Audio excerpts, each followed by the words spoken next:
Myra media, నేను మీ కేవీఆర్. ఆంధ్రప్రదేశ్ రాజకీయాల్లో ఒక కీలకమైన ఘట్టం చోటు చేసుకుంది. మొన్నటిదాకా జగన్మోహన్ రెడ్డి ప్రభుత్వం సర్కార్ మీద ప్రశంసలు కురిపించిన వ్యక్తి ఇప్పుడు అనూహ్యంగా కూటమి వైపు మొగ్గు చూపారు. ఆయన కూటమికి మద్దతు ఇస్తున్నారని ఒక స్టేట్మెంట్ ఇచ్చి 45 మినిట్స్ తనకు నచ్చిన అంశాలన్నీ కూడా చెప్పారు. దీని మీద అసలు ఆయన ఈ టర్న్ తీసుకోవడానికి కారణం ఏంటి, దీని గురించి పూర్తిగా విశ్లేషించడానికి మనతో పాటు పొలిటికల్ అనలిస్ట్ కేఎస్ ప్రసాద్ గారు ఉన్నారు. వారిని అడిగి తెలుసుకునే ప్రయత్నం చేద్దాం. నమస్తే సార్. నమస్తే అండి సార్. నిన్న జేపీ గారి స్పీచ్ మీరు వినే ఉంటారు. నేను విన్నాను. ఆ దిక్కుమాల పేపర్లు చదవను, నీకు పనికిమాల చేత విన్నాను. ఎందుకంటే ఊసర వెళ్ళ రోజుకో రంగు మార్చే వాళ్ళని ఎంటర్టైన్ చేయవలసిన అవసరం లేదు. ఎందుకంటే మనం కొంతమంది వ్యక్తులు వాస్తవానికి దగ్గరగా ఉన్నారా దూరంగా ఉన్నారా వాళ్ళ ఊసర వెళ్ళి బుద్ధులతో 2 నిమిషాలు అర్థమైపోతుంది. ఎందుకంటే మీరు అందరూ మర్చిపోయినట్టుకున్నారు, దొంగలందరూ రాష్ట్ర ద్రోహులందరూ ఒకే వేదిక మీదకి గువ్వపెట్టల్లో చేరుతున్నారు. మీరు గమనించారు. నరేంద్ర మోడీ వచ్చినప్పుడు నంగనాచిలో వెనకాల వచ్చి కూర్చున్నాడు కిరణ్ కుమార్ రెడ్డి. గమనించారా మీరు? ఇది 2014 బ్యాచ్, రాష్ట్ర ద్రోహులు బ్యాచ్ అంటారు. అప్పుడు రాష్ట్రం విడిపోతున్నప్పుడు కూడా ఈ మహానుభావుడు ఈ జయప్రకాష్ నారాయణ, వెంకయ్య నాయుడు చెవులు కొరుక్కుని మన రాష్ట్రాన్ని పణంగా పెట్టారు. ఎందుకంటే ఆనాటి ఉన్న చీఫ్ సెక్రటరీని, ప్రిన్సిపల్ సెక్రటరీని ఎవరిని పరిగణలోకి తీసుకోవడం, వెంకయ్య నాయుడు వీళ్ళిద్దరూ ఒక లాలూచి అండర్స్టాండింగ్ వచ్చి రాష్ట్ర విభజన చేసిన తరుణంలో మహానుభావుడు మన్మోహన్ సింగ్ గారు డ్రాఫ్ట్ బిల్లు ఆ పీచి చుట్టూ జయరాం రమేష్, దిగ్విజయ్ సింగ్ లాంటి వాళ్ళు చేసిన దాష్టికానికి వీళ్ళందరూ తోడు. ఎందుకంటే రాష్ట్ర విభజన టైంలో ఆంధ్ర రాష్ట్రం అక్కర్లేనిది, మనకు అక్కర్లేని రాష్ట్రాన్ని వీళ్ళు ఎడగొట్టి రాష్ట్ర ప్రయోజనాన్ని ఏ విధంగా కూడా కాపాడని గొప్ప మనసు అని మనం అనుకుంటున్నాం ఈ రోజు దాకా. వాళ్ళది మనసు కాదు, పాషాణాలు. ఎందుకంటే మీకు జాగ్రత్తగా చెప్తాను, ఇవాళ ఎన్డీఏ కూటమికి ఎప్పుడైతే తెలుగుదేశం చేరిందో లటక్కన మనం రంగు మారిపోయింది. అవును, గమనించారా? వీళ్ళందరికీ వెనకాతల నుండి నడిపించేవాడు అన్నట్టు వెంకయ్య నాయుడు. ఎందుకు? వీళ్ళు బండారాలన్నీ బయటపడిపోతాయి కదా. బాండాగారాలు అంటే ఏంటి తెలుసా? టిడ్కో ఇల్లు. మర్చిపోయినట్టుకున్నారు. ఇవాళ తెలుగుదేశం బిక్కబిక్కలు ఆడిపోయి ఎందుకు చచ్చిపోతుంది అనుకుంటున్నారు? 25,000 కోట్ల కుంభకోణాలు జరిగాయి టిడ్కోలో, కేంద్ర ప్రభుత్వ నిధుల్లో. టిడ్కో ఇల్లు ఇంటికి ₹1,00,000 తేడా. ఇవన్నీ ఇలా పెరగబట్టుకుని ఉంది కేంద్ర ప్రభుత్వం. అందుకని గడగడగడగడగడగడలు ఆడి చచ్చిపోతుంది తెలుగుదేశం. ఇప్పుడు ఏం చేశారంటే వెంకయ్య నాయుడు వెళ్ళిగా పవన్ కళ్యాణ్ అనే ఒక సైంధవుడిని పెట్టి అలా అలా అలా అలా అలా గళ్ళు నడిపించి, అందుకే చూడు మనవాడికి పదవి ఎత్తేసి రాజ్యాంగబద్ధ పదవి ఉపరాష్ట్రపతిగా వెంకయ్య నాయుడు గారు లుంగి కట్టుకుని బాగా పరిపాలించగలరని ఆయన కూర్చోపెట్టారు. విసుగు విరామం లేకుండా 5 సంవత్సరాలు ఉండి తర్వాత నెల్లూరు గోపెట్లా కూర్చున్నాడు. ఆ నెల్లూరు చేపల కథలు చూసుకుంటా ఆయన. ఇక్కడ వీళ్ళు ఇప్పుడు ఈ సైంధవులు అందరూ దిగుతారు. అవసరం వీళ్ళు కదా రంగులు మారిపోతాయి. ఎందుకు మారిపోతాయంటే కుల వీళ్ళందరూ శంకలో పేపర్లు పెట్టుకుని వచ్చి విశ్లేషకుల కింద బ్యాచ్లు కొన్ని ఉంటాయి, ఇంగ్లీష్ పేపర్లు, తెలుగు పేపర్లు. 10 లక్షలను పకోడీ న్యూస్ రాశాడు, ఇక్కడ వచ్చి విశ్లేషించేస్తాడు. రాష్ట్రం అప్పులు పారైపోయింది. ఒరిస్సా అట, ఒరిస్సా గవర్నమెంట్ స్థిరంగా అదే ప్రభుత్వం, పట్నాయక్ గారి గవర్నమెంట్ ఉంది. అదే కదా, ఒరిస్సా అయిపోద్దట. ఒరిస్సా అయిపోతే ప్రజాప్రభుత్వం అంటే ప్రజల చేత, ప్రజల వల్ల, ప్రజల కొరకు. ప్రజల చేత అంటే ఎలక్షన్స్ కండక్ట్ చేస్తే, ఓట్లు వేస్తే ప్రజల వలన ప్రభుత్వం స్థాపించబడుతుంది. అప్పుడు దీని ప్రాథమిక మోటో ఏంటి? ప్రజల కొరకు. అంటే ప్రజల సంక్షేమం కోసం చేసిన ఈ ప్రభుత్వం అంటే ఇలా కడుపు అంట. ఎందుకంటే ఈ బాధ ఏంటంటే ఇంకే రామారావు గారి ఆయనలోనే సంక్షేమం జరిగింది. ఈయన చీఫ్ సెక్రటరీ కాదు. నాకు కాకి మాధవరావు గారు అనే ఒక గొప్ప వ్యక్తి ఉన్నాడు, మహానుభావుడు. ఆయన కూడా చీఫ్ సెక్రటరీ. అలాగే రోసయ్య గారు ప్రిన్సిపల్ సెక్రటరీ రెవెన్యూ చేశారు. ఆయన కూడా నాకు మంచి మిత్రుడే. ఒక మాట చెప్పారు నాకు, సంక్షేమం 5% కనుక ప్రజలకు అందితే, అంటే ప్రభుత్వాలు తీసుకునేవి వండర్ అన్నాడు. 10% జరిగితే మిరాకిల్ అని చెప్పారు. అలాంటి మిరాకిల్ చూసి కళ్ళు పోయేళ్ళకి ఇప్పుడు కళ్ళు కుట్టుపోతున్నాయి అన్నమాట. కంపటగింపు అంటారు, తెలుసు కదా. బాధ ఏంటంటే ఈ ప్రభుత్వం ప్రజల కొరకు సంవత్సరంన్నర బడ్జెట్, సంవత్సరంన్నర బడ్జెట్ అంటే 5 సంవత్సరాల బడ్జెట్లు ప్రవేశపెట్టే దగ్గర సంవత్సరంన్నర బడ్జెట్ ఇలా తీసి ప్రజా సంక్షేమానికి చేసింది ఈ ప్రభుత్వం. చేతులకి కడుపు కాలిపే సస్తున్నారు. అంచేత నోటుకొచ్చిన మాటలు మాట్లాడుతున్నారు. ఎందుకంటే వీళ్ళకి పచ్చల్లో డైరెక్షన్ వాడే రాస్తాడు. పచ్చళ్ళు అమ్ముకున్నంత సులువుగా 10 లక్షలు 20 లక్షల అప్పులు. వీళ్ళకి statistics, survey of statistics books అవి ఫాలో అవ్వరు. ఆర్బీఐ గైడ్ లైన్స్ ఫాలో అవ్వరు. నిర్మలా సీతారామన్ జాతీయ ఆర్థిక మంత్రి, ఆవిడ ఫాలో అవ్వరు. పార్లమెంట్ లో ఎవరికి చెప్పింది? ఈ తెపెలగలకు సంబంధించిన ఒక బ్యాచ్ మేట్ రఘురామకృష్ణరాజు అనే తెలుగు తక్కువ మేళానికి చెప్పింది, చెవులో గులువు తీసి 4,47,447 కోట్లు మాత్రమే ఆంధ్రప్రదేశ్ రాష్ట్రం అప్పు చేసింది. వీళ్ళు ఎంటర్ లటక్కమని, వీళ్ళు మేధావతానం కదా, ఈ సాల్వాలు ఈ బొగోనిగలు అందరూ మేధావులు కదా, చెప్తారన్నమాట.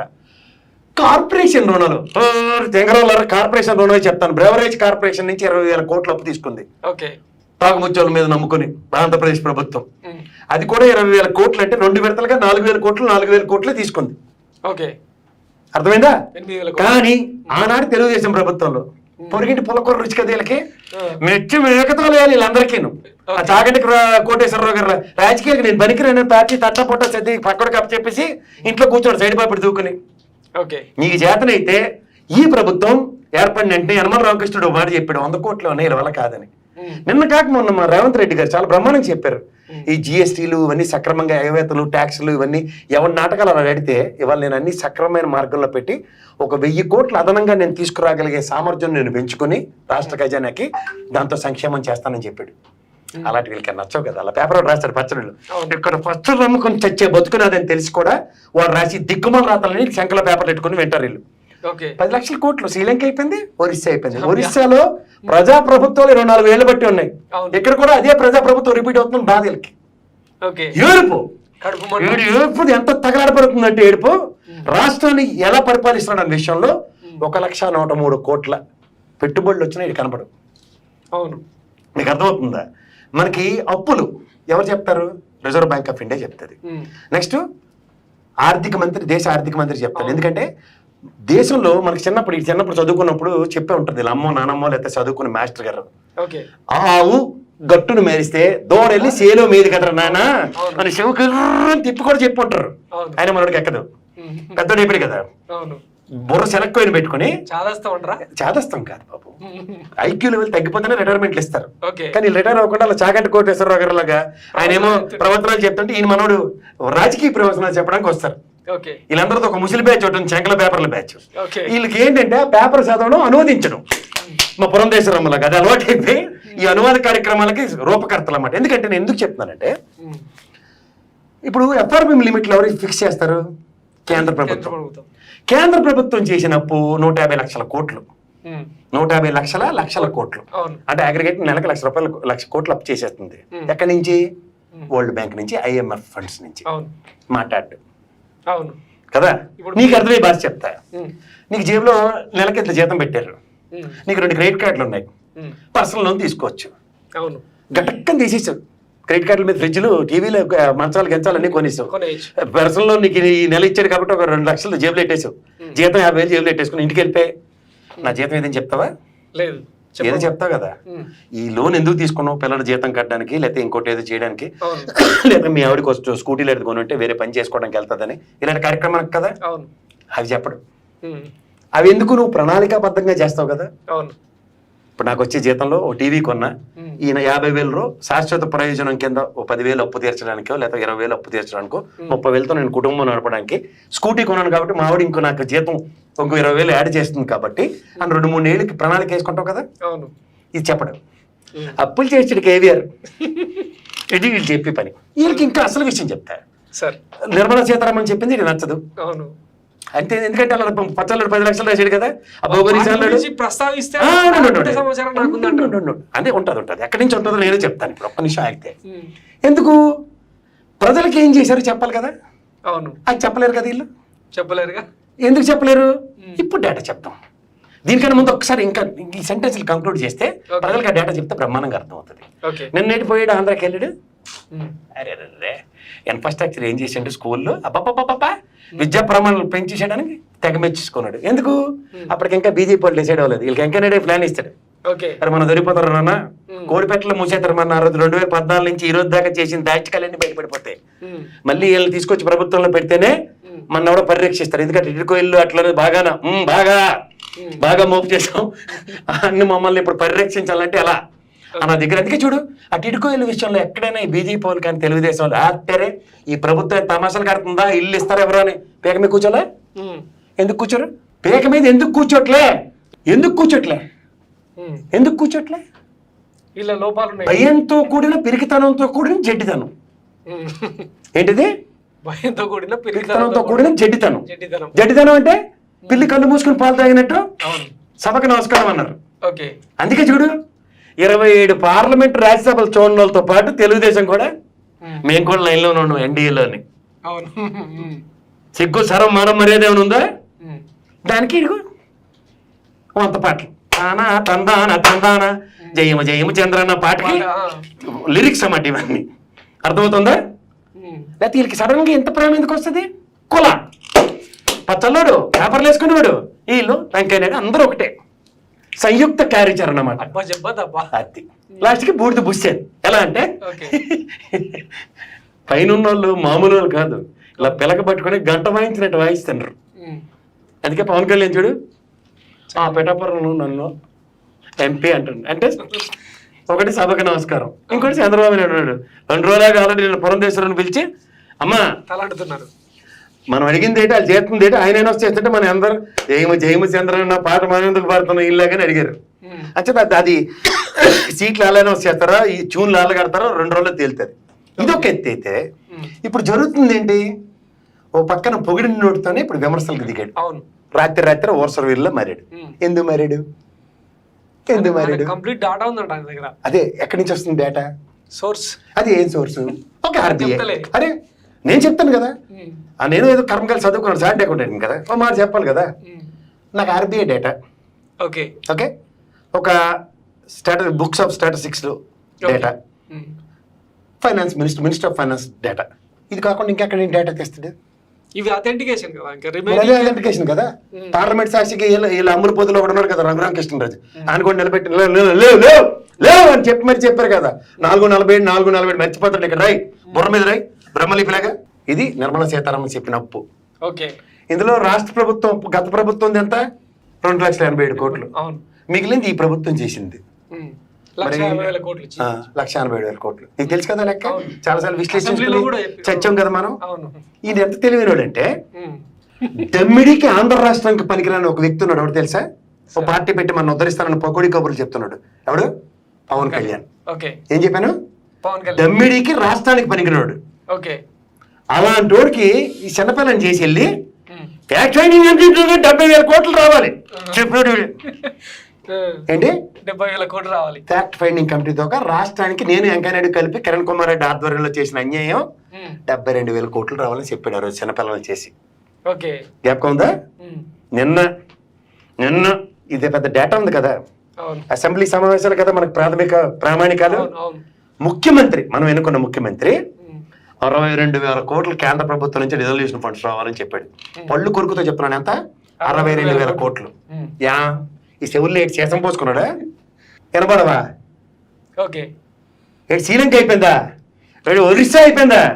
ఈ ఊర్రా మీరంతా ఎంతసేపు రాష్ట్రం మీద వివక్ష విషం కక్కుతో, ఆ సామాజిక వర్గం విషం కక్కుతుంది. మీరు గమనించట్లేదు? తపేల ఛానల్ పెట్టుకుని ఆ పేపర్లు రాసుకుంటాను. మిగిలిన వాళ్ళకి ఎందుకు నోరు పడిపోయి? వాళ్ళే ఎందుకు చేస్తున్నారు? వాళ్ళకి వీళ్ళు ఎందుకు తోడవుతున్నారు?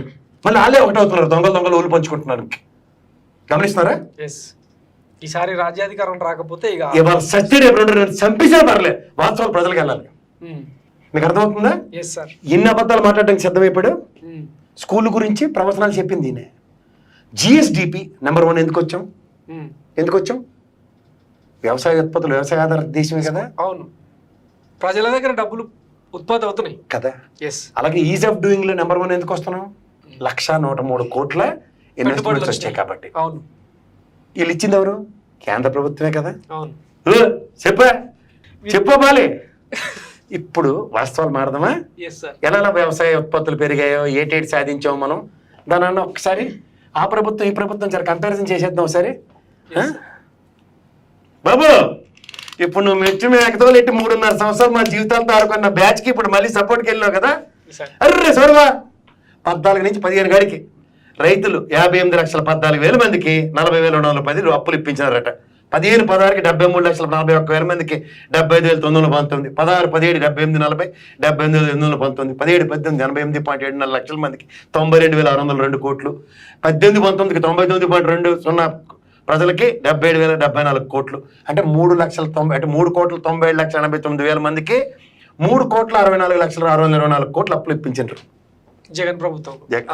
టీడీపీ ప్రభుత్వం 3,64,000 కోట్ల 600. ఇది బ్యాంకులు ఇచ్చిన అప్పులయ్యా. ఇది ఒప్పుకుంటారు కదా, మీరు ఇష్టమే కదా. డేటా నీకు ఎవరు చెప్తారంటాను కదా. చెప్పవా? ఉత్తరాంధ్ర భాష చెప్పాలి నీకు, మామూలు చెప్తే అర్థం అవుతుంది. అబ్బాబ్బా పరిగెట్టరా అమ్మాయికి. నిన్నటి దాకా జయం జయం చంద్రన్న బదులు జయం జయం జగన్ అన్నావు కదా. ఆ డేటా నిన్నటి దాకా ఫిబ్రవరి నాటికి వచ్చింది, మార్చి 31కి. ఎస్ 19-20 డేటా చూడమ్మా, 98,34,000. అంటే మొదటి సంవత్సరంలో దీనికి కంపారిజన్ చేయి, దగ్గర 30 లక్షలు 40 లక్షల మంది పైకి. అవును. ఎంత? 1,13,998 కోట్లు ఇప్పించండి. 2021 కరోనా టైంలో ఆపన్న హస్తాలు అలా వచ్చినాయి చూడు, 107.88 లక్షల మందికి, 1,46,000. 1,07,00,000 మందికి, 1,07,88,000 మందికి 1,46,899 కోట్లు. 21-22 కాడికి 1,08,60,000 కోట్లు. 1,08,60,000 మందికి 1,76,954 కోట్లు. 22-23కి 1,12,021 మందికి 2,24,997 కోట్లు. 23-24 సంవత్సరం నిన్న దాకా నువ్వు తగలేని పాపానికి నువ్వు వదిలిగానే వచ్చిన డేటా చూసుకున్నానా, 99.60 అంటే 2,08,136 మందికి. టోటల్ 5,26,63,000 మందికి 8,70,964 కోట్లు వ్యవసాయ రుణాలు వచ్చినాయి. ఇది ప్రభుత్వ సామర్థ్యం. దానన్నా ఇంకో స్లైడ్కి దానన్నా, నువ్వు చెప్పిన మాటలు అబద్ధాలు ఎన్ని రోజుల్లో నువ్వు చేర్చగలవు.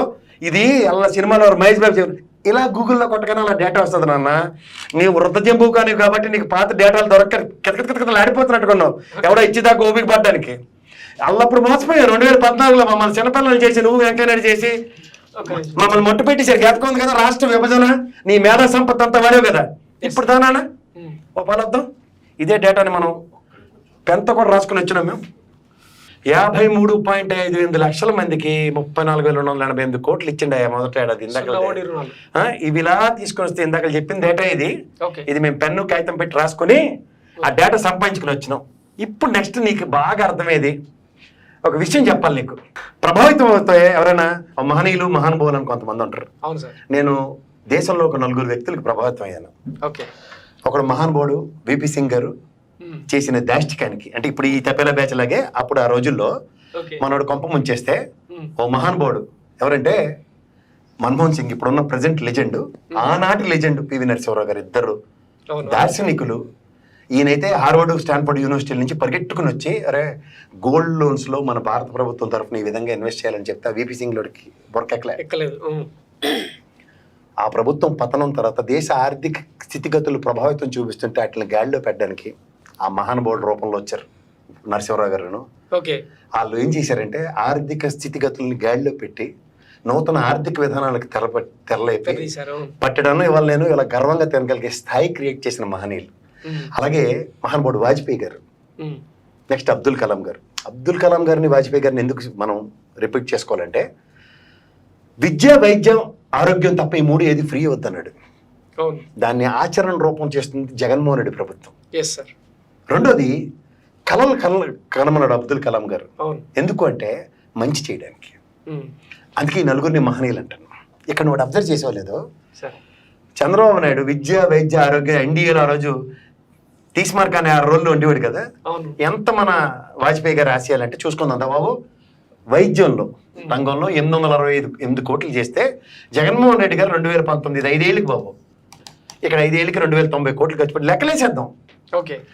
17-16కి 98 కోట్లు, 16-17కి 310 కోట్లు, 17-18కి 342, 18-19కి 219 కోట్లు, టోటల్ 868 కోట్లు ఖర్చు పెట్టారు సిబిఎన్ గవర్నమెంట్ ఎన్డీఏ. ఇక్కడ జగన్ గారి ప్రభుత్వం 19 246 కోట్లు, 20 307, 21 257 కోట్లు, 22 606 కోట్లు, 23 674 కోట్లు, 2,090 కోట్లు. వైఎస్ఆర్సిపి జగన్. ఇన్ని చూసి నీకు కడుపు మంట అక్క ఈ ఎన్డీఏకి సపోర్ట్కి వెళ్తున్నావు. వెళ్ళు, ఏం చేసి తిరగబడిపోయారని వెళ్తున్నావో చూసుకో ఒకసారి. నీకు ఇంకో మాట చెప్తా, వ్యవసాయ రుణాలు నెక్స్ట్ దీంట్లో బ్యాంకులు మా విజయ్ మాల్యా వీళ్ళందరూ ముంచుకెళ్ళిపోయాను. మీ బీజేపీ అంటే నీకు మాసాటి ప్రేమ వచ్చింది కదా వెంకయ్యనాయుడు ధర్మం అని. జాగ్రత్త చెప్తా చూడు, 19-20 సంవత్సరాల్లో రాయించాలియా, 19-20 సంవత్సరాల్లో మొండి బకాయిలు అంటారు నాన్న 3.57% రికవరీ వచ్చింది బ్యాంక్కి. 23-24కి 2.5% మొండి బకాయిలు రికవరీ అయినా. హర్ర మా పవన్ కళ్యాణ్ జేబులో రేట్లు తీసి తగ్గించేస్తాను కదా అలా కౌలు రైతులకి అలాగే చెప్తాం. 26 లక్షల మంది కౌలు రైతులకి సిసిఆర్సి కార్డులు జారీ ఇచ్చారు. 15 లక్షల కౌలు రైతులకి 8,577 కోట్లు రుణాలు. అరే బాబు, లక్ష 5 కోట్లు తీసుకొచ్చి పంచిండు 500 మందికి. ఓకే. ఎవరు? పవన్ కళ్యాణ్ గారు. దానికి ఆయన లెక్కలు ఎత్తే మరి ఈ లెక్క చేస్తారా నాన్న? నేను చదువుకున్న వాళ్ళే కదా, చీఫ్ సెక్రటరీ వెలగబెట్టినావు కదా మా ప్రాణం మీదకి. చెప్పవా నిజాలు? నేను దాకా ప్రభావితం అయ్యావు కదా, ఇవి చూసే కదా. పది చెప్తాం. ఇంకా ఉండు. నేను ఇవి ముండిపోకాయల విషయం ఎందుకు చెప్తున్నానంటే, నేను చెప్పక్కర్లే. నిన్న కాక మొన్న ఒక state bank of India last month ఒక డేటా ఇచ్చింది. ఏమిచ్చింది తెలుసా?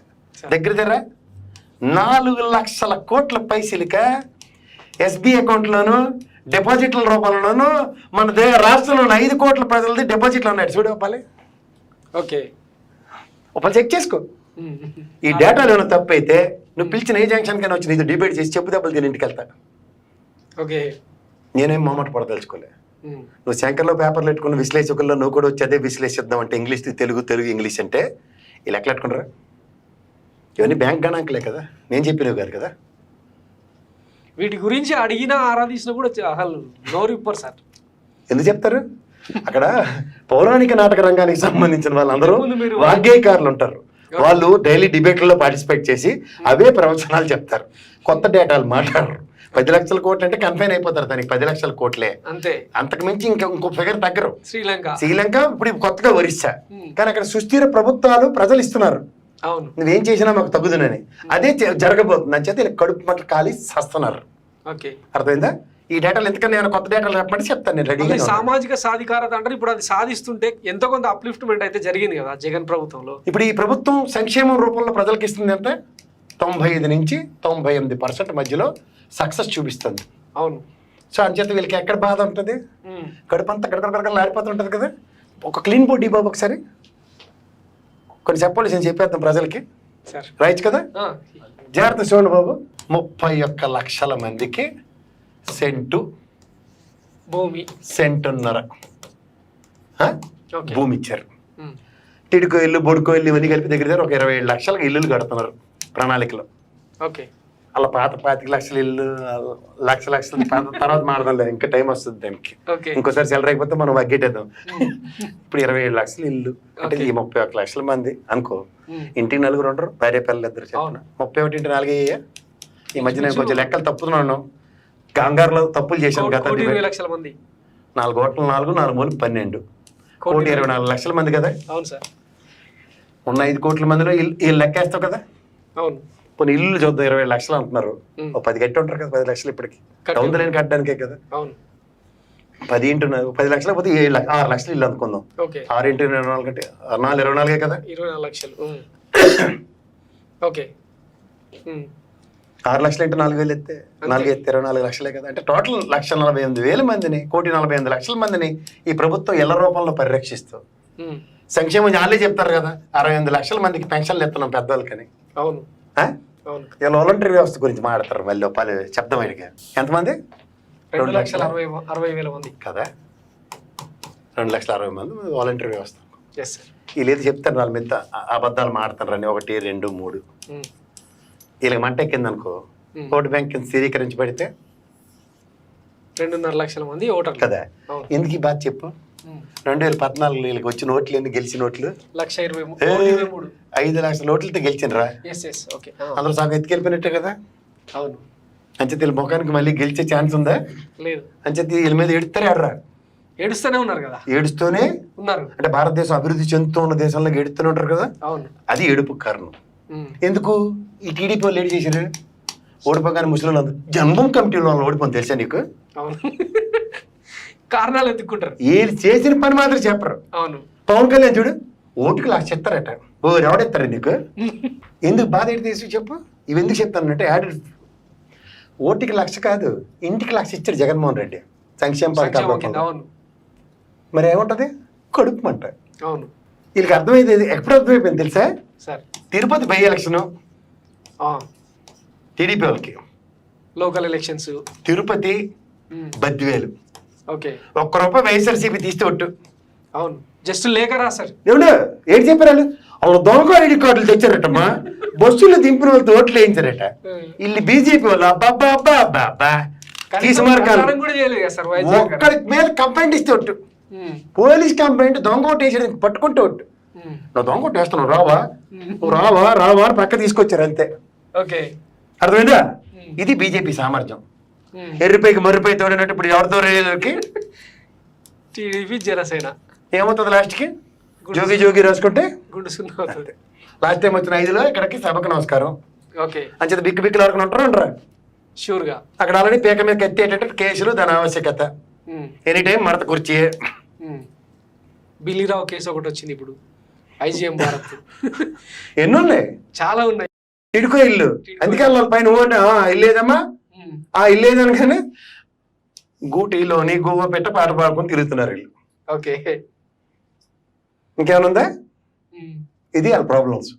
ఓకే, అంచేత అసలు విషయాలు ఎప్పటికీ చెప్పరు. వైద్య రంగంలో ఇప్పుడు లేటెస్ట్ టెక్నాలజీ తెలుసా నీకు? ఏరియా హాస్పిటల్, నెక్స్ట్ జిల్లా స్థాయి మనకి హాస్పిటల్, డిస్ట్రిక్ట్ హెడ్ క్వార్టర్స్ లో హాస్పిటల్, ఇవన్నీ తెలుసు కదా. ఒకప్పుడు ఓపెన్ హార్ట్ సర్జరీ అంటే ఎడ పట్టుకొచ్చేవారు. జిల్లా స్థాయి హాస్పిటల్కి తీసుకొచ్చి ఏదో తెప్పలు పడి వాళ్ళ ఓపెన్ హార్ట్ సర్జరీకి. ఇప్పుడు ఏం చేస్తున్నారు తెలుసా? ఏరియా హాస్పిటల్లోనే ఈసీజీ, నీకు తెలుసో తెలీదు, ఒక వండర్.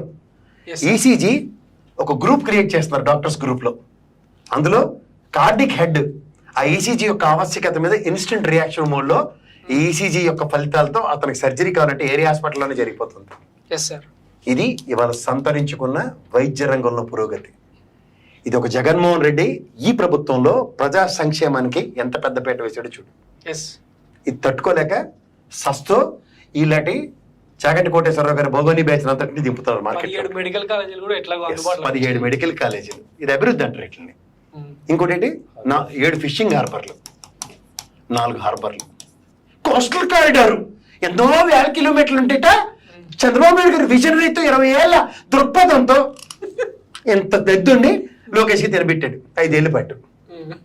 మనోడు చెగోడు జంతికలు బాగా తినుకుంటూ లోకేష్ పార్క్ కట్టుకున్నాడు అక్కడ. అభివృద్ధి అంటే టీడీపీ ఆఫీస్ పక్కన బాగా ఆడుకోవచ్చు అని.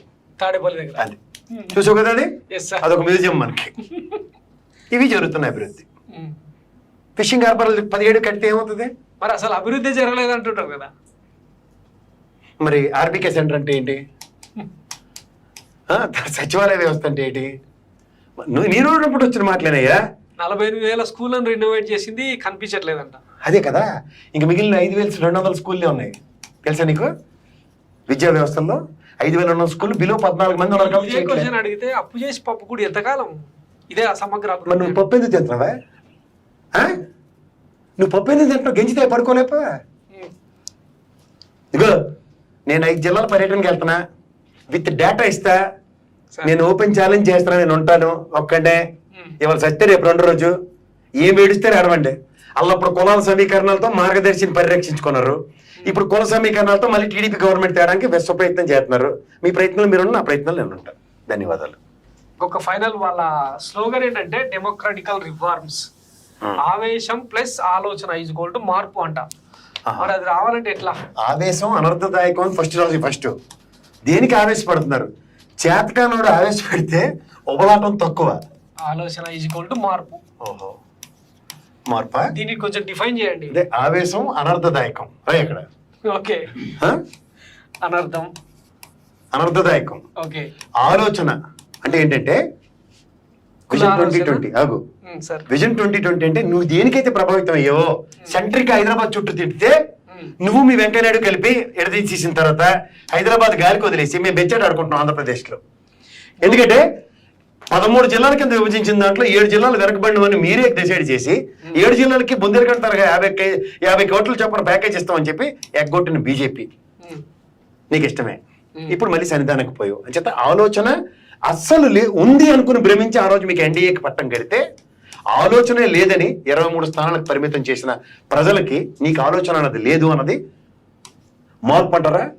విద్య వైద్య రంగాల్లోనూ ఆర్థిక పురోగతి సంతరించుకునే ఇండివిజువల్ ఎబిలిటీలోనూ ఆల్రెడీ మా ఆంధ్ర రాష్ట్రం ఎప్పుడో చేసుకున్న అదృష్టానికి ఒక దార్శనికుడి రూపంలో, ఒకప్పుడు చంద్రబాబు నాయుడు దార్శనికుడిని ఇవ్వరు, ఎందుకంటే విజన్ 2020 రూపకర్త అని కాదు, ఏరు దాటిన తర్వాత బోడిమాల సిద్ధాంతం కనిపెట్టినందుకు దార్శనికుడు. ఈ మార్పు అనేది ఆల్రెడీ రాష్ట్రంలో చిన్న పిల్లల దగ్గర నుంచి ఈ రోజు వృద్ధాప్యంలో పెన్షన్ అందుకుంటున్న వాళ్ళందరి జీవన ప్రమాణాల్లో మార్పు సంతరించుకుంది. అంచేత మీరు కన్న కళ్ళు, అందుకే నేను ఇందాక అబ్దుల్ కలాం గారు రెఫర్ చేశాను, కళలు మంచివైతే సాధికారత కొంతమంది గొప్ప వ్యక్తులతోనే సాధ్యం అవుతుంది. అది జగన్మోహన్ రెడ్డితోనే సాధ్యమవుతుంది. మిమ్మల్ని నమ్మినందుకు మాకు బొక్కబోర్ల రోడ్డు మీద వేసి మీకు రోడ్ల విషయం ఇంకోసారి మాట్లాడితే మర్యాద ఉండదని కూడా చెప్పు. ఎందుకంటే వీళ్ళ దొంగల బ్యాచ్ లో కిరణ్ కుమార్ రెడ్డి ఆ రోజు 70,000 కోట్లు రోడ్లకు ఖర్చు అవుతుందంటేనే గవర్నమెంట్ మారిపోతుందో ఆలోచించుకుందామని పక్కెళ్ళిపోయాడు. అది మళ్ళీ చంద్రబాబు నాయుడు బెంచేట్ ఆడకుండా బొడ్డోడు పంపించి సిమెంట్ రోడ్లు విలేజ్లో పంచాయతీరాజ్కి కేంద్ర ప్రభుత్వ నిధులతో ఆ రోడ్లు ఏవో వేసి నటించాడు. అది తప్ప ఒరిజినల్ రోడ్లు అయితే connectivity national level city connectivity రోడ్లు వేయలేదు. అంటే ఆ బ్లేమ్ అంతా జగన్మోహన్ రెడ్డి మీద పెట్టి నాటకాలు ఆడుతున్నారు. ఈయనకి కూడా గత ప్రభుత్వంలో కిలోమీటర్కి 11,000 13,000 కోట్లు చేసేవారు. అది ఇప్పుడు 3 నుంచి 4,000 కోట్లకి జగన్మోహన్ రెడ్డి చేస్తున్నాడు. అందుకని లేట్ అవుతుంది. తర్వాత ఇంకోటి పేలేడు నిన్న ఈ పేలాపనలో ఇంకోటి పేలేడు. ఏంటి పేలేడు తెలుసా? అసందర్భ పేలాపన అంటాను. కాంట్రాక్టర్లు డబ్బులు ఇవ్వలేదు. టీడీపీ వాళ్ళు ఒక మంచి లీగల్ సెల్లో దాన్ని పెట్టాట. నరేగా నిధులు కానీ నాడు నేడు వనం సెట్లు అని దోపిడీలన్నిటికీ బిల్లులు రాని వాళ్ళందరికట ఉండు కోర్టు పరంగా ఆర్డర్స్ తీసుకొచ్చి గవర్నమెంట్ నుంచి బిల్లు పే చేశారు. గవర్నమెంట్ అంటే ఎవరిదిరా భయ్య? మందా తాత ముత్తాతలదా? మనం కట్టిన ప్రత్యక్ష పరోక్ష పనుల నుంచి ఆ రోజు ప్రభుత్వం చేసిన పనులకి బిల్లులు కడితే ఆ డెవలప్మెంట్ లో ఈ ప్రభుత్వ బాధ్యత ఉన్నట్టా లేదా? ఉన్నట్టే కదా. ఉన్నట్టా లేనట్టా? గడి చెప్పి మైక్కి ఉన్నట్టే. మా నాయన ఇల్లు కట్టిండు, అప్పు తీర్చుకొని చనిపోయి నేను ఇల్లు కడితే మా నాన్న నేను ఇల్లు కట్టినట్టు అవుద్దా? మా నాన్నగారు కళ్ళు నేను సహకారం చేశాను కానీ నా దగ్గర డబ్బులు లేక అప్పు తీర్చలేని చెప్తావా? అది ఊరుకోడు కదా. అలాగే అప్పు ఇచ్చినోడు ఊరుకోడు కదా. అలాగే అప్పు ఇచ్చినోడు అంటే కాంట్రాక్టర్ ఊరుకోలేదు కదా. అందుకే కదా లీగల్ సెల్ యాక్టివేట్ చేసి ముగ్గురు గారిని కూర్చోబెట్టి మొత్తం బిల్లు అని ఇప్పించి నువ్వే చెప్పినావు కదా మాకు. ఎంత చక్కని పని చేసింది తెలుగుదేశం పార్టీ. డబ్బులు ఇచ్చింది కేంద్ర రాష్ట్ర ఖజానా నుంచి అన్న ఒప్పుకున్నప్పుడు. ఈ ప్రభుత్వం ఇన్ఫ్రాస్ట్రక్చర్ నువ్వేదో పీకి పందిరేసిన దాంట్లో భాగస్వామ్యం ఉన్నట్టు లేనట్ట. ఫైనల్ గా ఇప్పుడు అంటే టీడీపీ కూటమి ఇచ్చిన హామీలు మంచివంట. వల్ల సాధికారత, సంక్షేమం, అభివృద్ధి. జనాభా లెక్కలు ఎంతపోయి ఎంతమంది పిల్లలు ఉన్నారు తెలుసా? ఇంటికి కూర్చోాల సంతానం సస్తున్నారా తిండారక ఇంటికి 30 పిల్లలు. నువ్వు కూడా ఇప్పుడు కూర్చుని నలుగురిని. జగన్ ఇస్తున్న సంక్షేమం ఏమో అప్పుల పాలు చేస్తుందంట. కూటమి ఇస్తున్న హామీలేమో సామాజిక సాధికారం దిశగా తీసుకెళ్తారు కదా. 54,000 కోట్లు ఎంత సంక్షేమం చేసి తెరబడిపోయారు తెలుగుదేశం ఆయనలో. ఇప్పుడు దగ్గర 78,000 కోట్లు ఎంత సంక్షేమం చేస్తున్నాడు. వీళ్ళు ఇంటికి ఈతల కోట్లలో ముగ్గురిని కనీమని చెప్పాడు కదా. ముసిముసులు నువ్వు నవ్వుకుంటా ముసలాడు. ఇప్పుడు దానికి వీళ్ళు చేసేదానికి 168,000 కోట్ల సంక్షేమం అవుతుంది. ఇది సాధికారత అనట సార్. ఏడిదే వీళ్ళు ఇచ్చిన హామీలతో జరగబోయేది సాధికారత. అది ఏంది ప్రణాళికనంట. ఇప్పుడు అందరికీ విజన్ వచ్చి ఇంక్లూడింగ్ మీతో ఉన్న పవన్ కళ్యాణ్ కూడా సత్వరం కళ్ళతో ఎట్టుకు తిరుగుతాడు. 168 కోట్లు ఎక్కడి నుంచి ఉత్పాదకత వస్తుంది? ఫైనాన్షియల్ సంపద సృష్టిస్తాం అంటాడు. యాన్ని సృష్టిస్తారా? అమరావతి రాజధాని కట్టారు. అదే కదా హైదరాబాద్ ప్రతిరూపం. అక్కడ అన్ని జింగి సున్నాలు చుట్టుకుని తిరిగితే మిగిలిన 26 జిల్లాలు ఏ టైం అని ఖాళీ బెచ్చట్లు అనుకుంటాయి కూర్చుని. అవును, అక్కడ కూడా జీరో వచ్చింది కదా. ఇదంతా బోసానమే. ఇక్కడ రేవంత్ రెడ్డి సర్కార్ మీద ప్రశంసలు కురిపిస్తున్నాడు. అంటే ఇక్కడ 6 గ్యారెంటీ బతుకుదేరు కోసం ఎక్కడ ఉన్నారు కదా బిక్కులు ఆడుకుంటాను. తెలంగాణలో అలా లాస్ట్ లో అలా చూడు కుర్చీ మరతెట్టించారు కేటీఆర్ కూర్చొని అప్రమేదం తెలియదు అట్లన్నీ పెట్టి హరీష్ రావు డ్రైవర్ కొమ్మిసినా సరే భయంతో కూడిన భక్తితో కూడిన వినయంతో కేటీఆర్కి ఇంటర్వ్యూ చేసి ఏడు సాధించాడు. అలా పుట్టి ముంచాడు. ఇప్పుడు ఇక్కడ జింకి భజన చేయబోతే తర్వాత ఏమవుతుంది? గుంటూరు రామకీర్తలు పాడిస్తారు రేవంత్ రెడ్డి. ఆ భయం ఫస్ట్ 3 ఏళ్ళు ఇట్లా ప్రశంసలు కురిపించి చివరి 2 ఏళ్ళు యాక్షన్. ఇప్పుడు యాక్షన్ తర్వాత ఓవర్ యాక్షన్. అందుకని ప్రయోజనాలు అంటారు సార్. జాతి ప్రయోజనాలు, కుల ప్రయోజనాలు అంటే చంద్రబాబు నాయుడు శిష్యుడు కదా రేవంత్ రెడ్డి. అప్పుడు కూడా టాస్క్ ఇస్తారేమో వెంకయ్యనాయుడు చెవుల్లో దూరి కాపాడని. అప్పుడు మళ్ళీ లాస్ట్ ఇంటర్వ్యూ చేస్తాడు. రేవంత్ రెడ్డి చాలా తెలివిలో నువ్వేం నాకు ఇంటర్వ్యూ చేయక్కర్లేదని చెప్తాడు. Okay, thank you very much sir. ఇది మైరా మీడియా జయప్రకాష్ నారాయణ మీద ఆయన వ్యాఖ్యల మీద అంటే కూటమికి మద్దతు ఇస్తున్న నేపథ్యంలో కేఎస్ ప్రసాద్ గారి సంచలన response. Thanks for watching Myra media. నేను మీ కేవీఆర్. Thank you.